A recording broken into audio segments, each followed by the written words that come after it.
बघा मित्रांनो, आज दिनांक 4 नोव्हेंबर 2025 आणि या ठिकाणी हा मक्याचा चारा अजूनही तसाच शेतात पडलेला आहे, कारण पूर्ण शेतात पाणीच पाणी, पूर्ण थेटपर्यंत.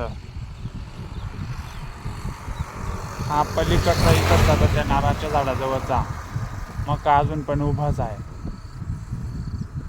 आणि या ठिकाणी जर बघितलं तर हा मक्याचा चारा अजूनही पाण्यातच आहे. आणि आम्ही शेतकऱ्यांना अजूनही ते सांगतो की बाबांनो, बदला. आम्ही जे फळबागेचं काम करतो तर तिकडे वळा, आंब्याचा बाग लावा, जेणेकरून शाश्वत उत्पन्न मिळेल. पण तरीसुद्धा शेतकरी ऐकत नाही आणि दरवर्षाचं आहे हे. हा मक्याचा चारा जर असाच सडून गेला तर त्याचा काय उपयोग? त्यापेक्षा आंब्याच्या बागेकडे वळा, शाश्वत उत्पन्न मिळवा. धन्यवाद.